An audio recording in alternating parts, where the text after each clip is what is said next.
A esta hora, la Iglesia Metodista Independiente se reúne para presentar su programa En Espíritu y Verdad. Dios es Espíritu, y los que le adoran en espíritu y verdad es necesario que le adoren. Bienvenidos al programa de hoy.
Así ha dicho Jehová, Dios de Israel: yo te ungí por rey sobre Israel y te libré de la mano de Saúl.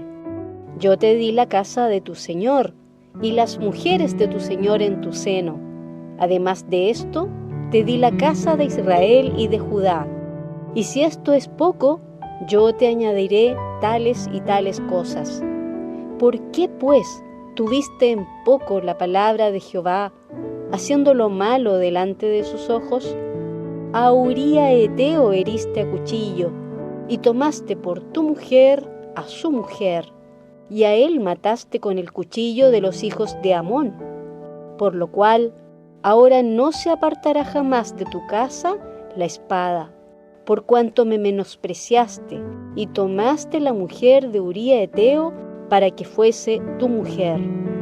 Así ha dicho Jehová: he aquí, yo levantaré sobre ti el mal de tu misma casa, y tomaré tus mujeres delante de tus ojos, y las daré a tu prójimo, el cual yacerá con tus mujeres a la vista de este sol, porque tú lo hiciste en secreto, mas yo haré esto delante de todo Israel y delante del sol. Entonces dijo David a Natán: pequé contra Jehová. Y Natán dijo a David: también Jehová ha remitido tu pecado, no morirás. Segundo libro de Samuel, capítulo 12, versículos 7b al 13. Los fracasos en nuestra vida. ¿Cómo enfrenta el cristiano sus constantes caídas y derrotas? ¿Está Dios acaso presente cuando resbalamos y caemos, o su espíritu se aparta de nosotros, avergonzado y airado? ¿Cómo levantarnos si necesitamos su restauración? ¿Será que el cristiano verdadero no debiese experimentar la derrota? Y si la experimenta, ¿es acaso que no es un genuino creyente? Porque se supone que debiese caminar de victoria en victoria? Y si el fracaso es parte de nuestro caminar, ¿qué podemos aprender de él?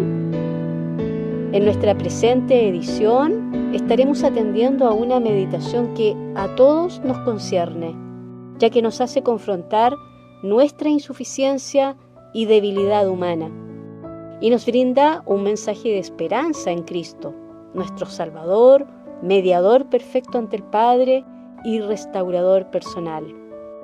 Amables auditores, los invitamos a poner atención a la exhortación de hoy titulada ¿Cómo aprender del fracaso?, con el pastor Joel Sandoval, desde Santiago de Chile. Que este contenido les infunda aliento y certidumbre en la permanente fidelidad de nuestro Padre Dios. El Señor les bendiga.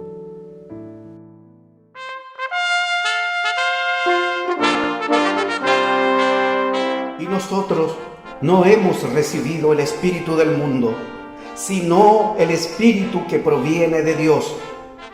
Hablamos con doctrina del espíritu, acomodando lo espiritual a lo espiritual. Enfoque bíblico.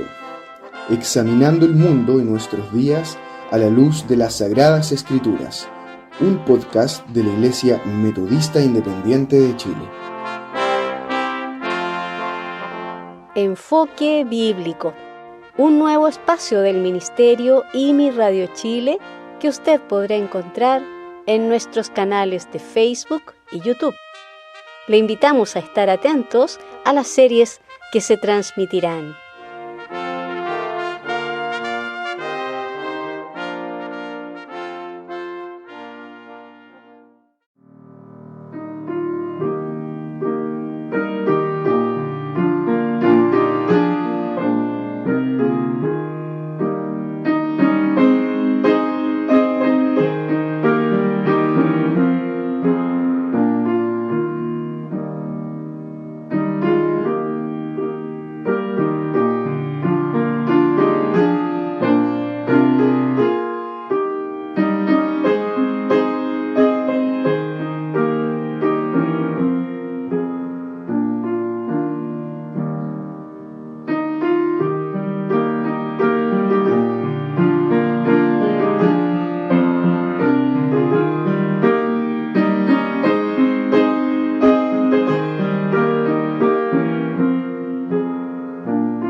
Les invito a que puedan ubicar el pasaje en la carta a los Romanos capítulo 8, versículo 37. Antes, en todas estas cosas hacemos más que vencer por medio de aquel que nos amó. Les invito a orar. Padre nuestro que estás en los cielos, te damos gracias por tu provisión, amor y dirección para nuestra vida. Te damos gracias por las pruebas que se nos presentan en la vida, porque aquellas nos hacen crecer y madurar en la fe. Ayúdanos a apreciar todo lo que tú tienes preparado para nosotros y a ser obedientes y acatar la instrucción de tu palabra. En el nombre de Cristo Jesús lo rogamos. Amén. ¿Cómo aprender del fracaso? ¿Cuántas veces usted ha fracasado? ¿Cómo enfrenta el fracaso? De eso trataremos en esta meditación. Un autor señaló: aquel que nunca ha fracasado en algún momento, ese no puede ser grande. El fracaso es la prueba de la grandeza. El conocido estadista e historiador británico Winston Churchill decía: el éxito es aprender a ir de fracaso en fracaso sin desesperarse. ¿Qué nos dice la Escritura al respecto? El apóstol Juan escribió en su primera carta, en el capítulo 5, versículo 4, y en el capítulo 4, versículo 4, respectivamente, porque todo aquello que es nacido de Dios vence al mundo. Y esta es la victoria que vence al mundo, nuestra fe. Hijitos, vosotros sois de Dios, y los habéis vencido, porque el que en vosotros está es mayor que el que está en el mundo. El apóstol Pablo también escribió al respecto. En primera a los Corintios, capítulo 15, versículo 57, y en Romanos 8, 37, respectivamente, leemos: Mas a Dios gracias, que nos da la victoria por el Señor nuestro Jesucristo. Antes, en todas estas cosas hacemos más que vencer por medio de aquel que nos amó. En nuestra lactancia y niñez, el fracaso no pareció afectarnos en absoluto. Cuando comenzamos a gatear y luego a caminar, estoy seguro que ninguno de nosotros, aunque experimentó un sinnúmero de intentos fallidos y caídas, algunas dolorosas, antes de sostenernos firmes sobre nuestros pies, nos pusimos a pensar: me quedaré gateando toda la vida, porque aprender a caminar está lleno de caídas y fracasos. Sin duda que ninguno pensó aquello, sino que siguió su proceso habitual hasta aprender a caminar. Sin embargo, según vamos creciendo y madurando, en nuestra juventud o ya siendo adultos, muchas veces nos asustamos y deprimimos por las derrotas y evitamos el fracaso antes de enfrentarlo. Nadie puede decir en la actualidad, ni en el pasado, ni en el futuro, que nunca ha fracasado o que ha fracasado pocas veces, porque realmente sería un mentiroso. El fracaso es algo que va ligado a la limitación de la condición humana, por causa de la naturaleza pecaminosa que traemos consigo. Cada uno de nosotros, con mayor o menor frecuencia, constatamos el fracaso o la derrota. Para algunos, el fracaso es energizador, mientras que para otros es paralizante. Para algunos es un impulso para un nuevo aprendizaje y una total dependencia de Dios, mientras que para otros es una continua derrota, un profundo desaliento, pérdida de esperanza, y en vez de sacar experiencia de ello, se van hundiendo paulatinamente más y más. La manera en que percibamos y respondamos al fracaso marcará la diferencia en nuestra vida. Nos referiremos a continuación a 3 hombres semejantes a las pasiones y a las dificultades que enfrentamos todos los seres humanos. Estos experimentaron el fracaso, pero salieron triunfantes. Estos son Moisés, Elías y David. Consideremos en primer lugar a Moisés. Moisés fue un varón de Dios quien vivió 120 años. Y puede ser dividida su vida en 3 épocas de 40 años cada una. 40 años estuvo en Egipto aprendiendo instrucción en ciencias, artes y conocimiento en general. 40 años vivió en el desierto de Madián, aprendiendo paciencia y mansedumbre, y otros 40 años, ya preparado, guió al pueblo de Israel fuera de Egipto hacia la tierra prometida. Pero este hombre, siervo de Dios, también fracasó.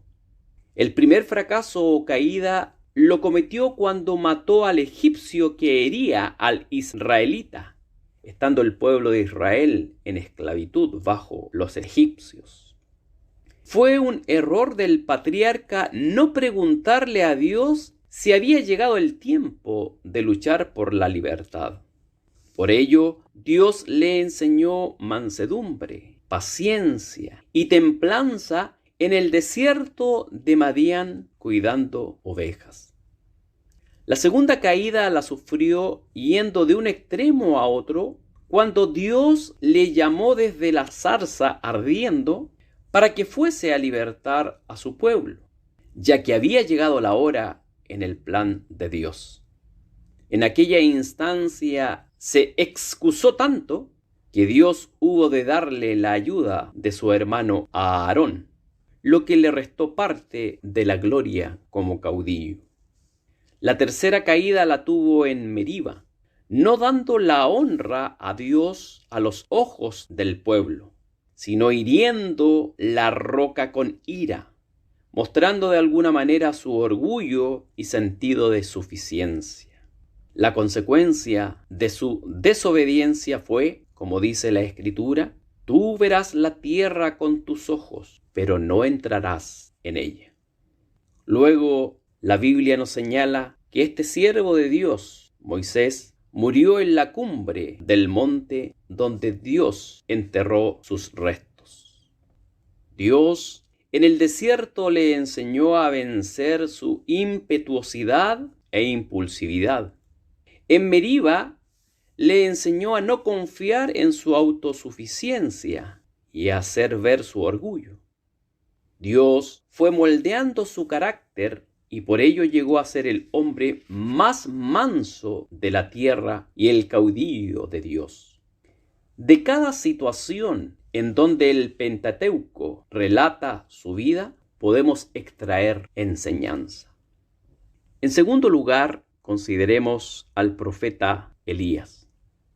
Un determinado día, de acuerdo a los hechos históricos que relatan los libros históricos, luego de una gran victoria, el profeta se encuentra en una cueva. ¿Qué lugar más adecuado para aprender, no?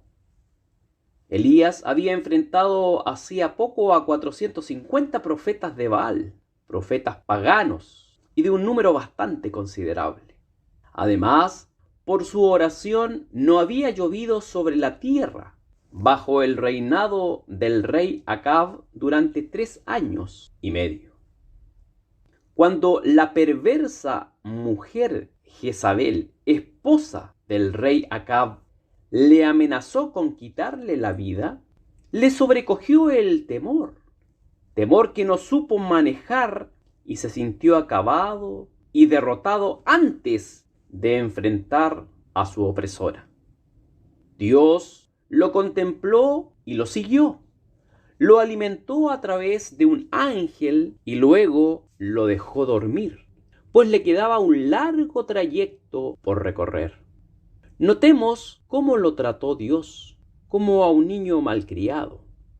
Elías se levantó para seguir su camino y ni siquiera agradeció por el alimento y por el descanso. Es más, para colmo, se ocultó en una cueva. Notemos el contraste. Un día en el Monte Carmelo, ante el pueblo de Israel, venciendo a los 450 profetas de Baal, y otro día temeroso en una cueva. Pero algo maravilloso ocurrió. De todo lo que nos sucede podemos aprender.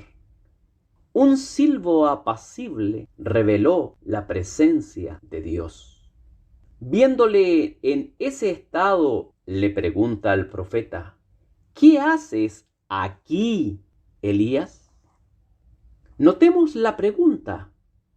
No le preguntó Dios: ¿qué haces allí, Elías? Sino: ¿qué haces aquí? Dios estaba con Elías en la cueva y él no lo sabía. No es extraño creer que Dios está acompañándonos en tiempos de éxito y victoria, pero nos olvidamos que en la tristeza y el dolor también lo está.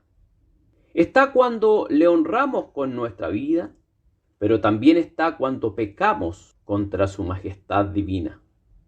Está en la intimidad del matrimonio, pero también está cuando se comete adulterio y fornicación.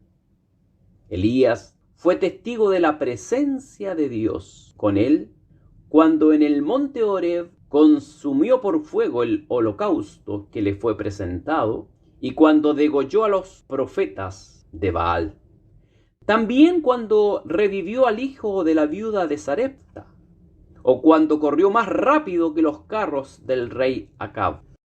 Pero Dios en una cueva, Dios junto a él cuando estaba solo y abandonado, sí, Dios estaba con él, como está también con nosotros. Otra lección de aquel lugar, esta cueva, el lugar que Dios utilizó para enseñar al profeta.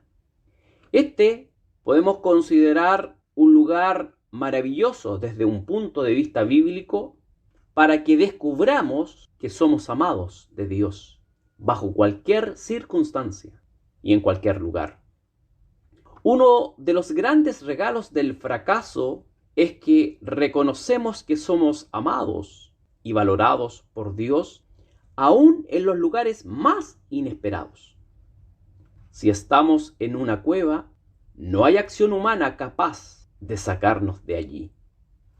¿Hay algo que tú no puedas hacer, arreglar, enmendar, sanar, corregir? Dios sí lo puede hacer. Lo que debemos aprender a hacer es confiar en Él en todo tiempo y bajo toda circunstancia. Confiar en Dios significa refugiarte, sumergirte en su presencia, convencido de su bondad, sabiduría, entregado a su señorío de tal manera que te des cuenta de que aún una cueva es un lugar perfecto donde estar, porque Dios también está allí. Quizás pasarás algún tiempo en algún lugar como una cueva o bajo circunstancias adversas, pero ten por cierto que en medio de la oscuridad y frialdad de la cueva no estás solo. Dios está contigo.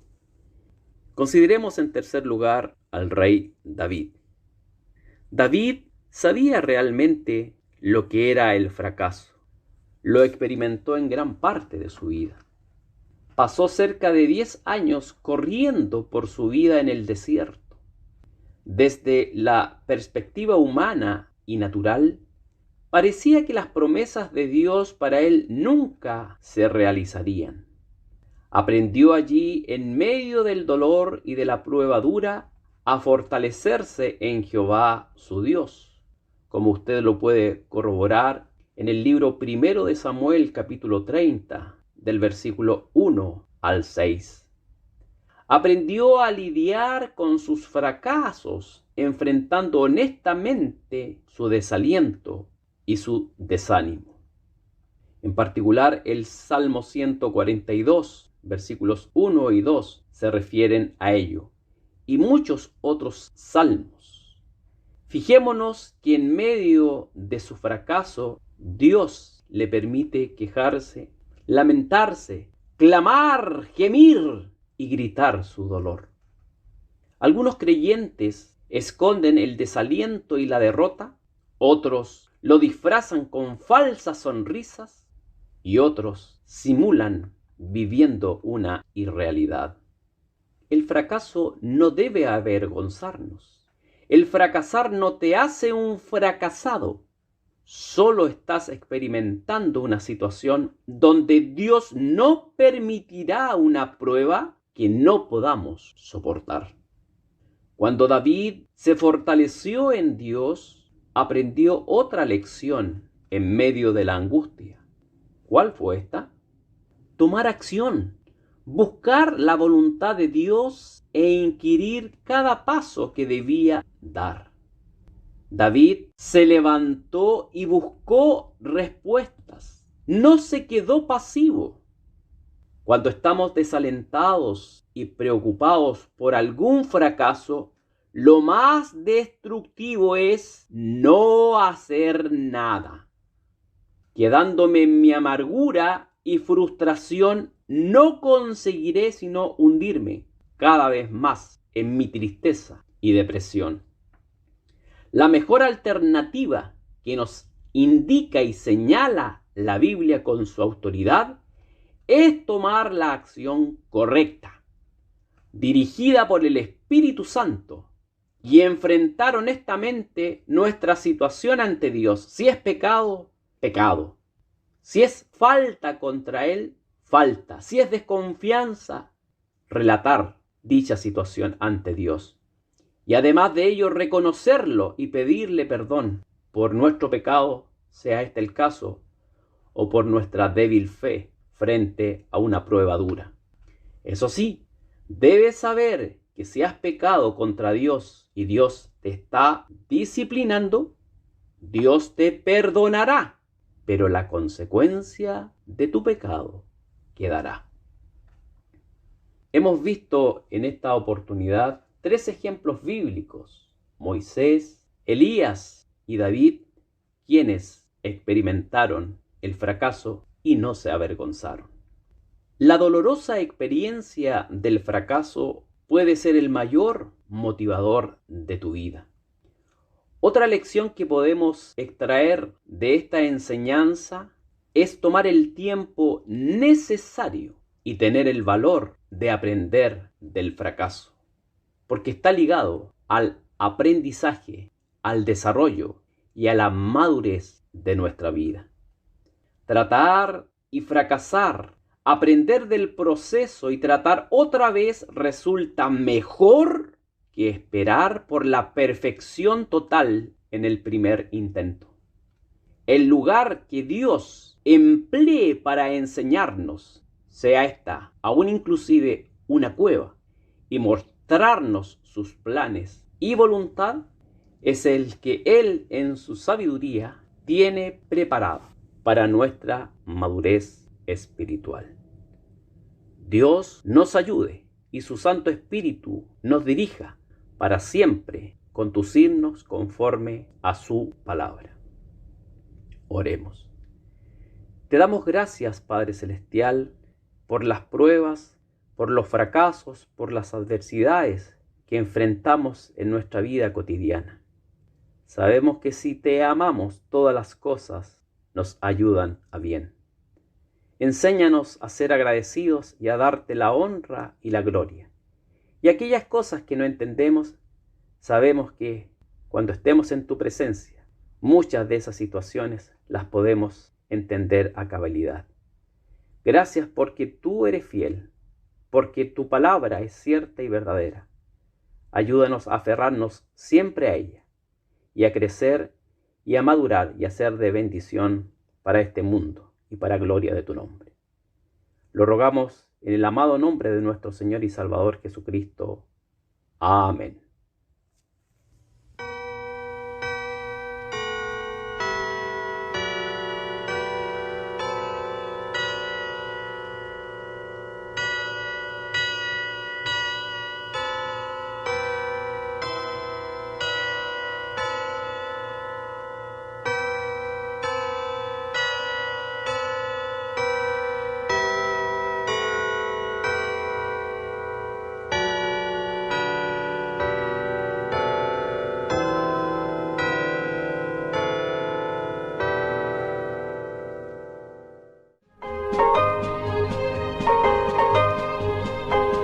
Hasta aquí, la Iglesia Metodista Independiente ha presentado En Espíritu y Verdad. Dios es Espíritu, y los que le adoran, en espíritu y verdad es necesario que le adoren. Que el Señor les bendiga.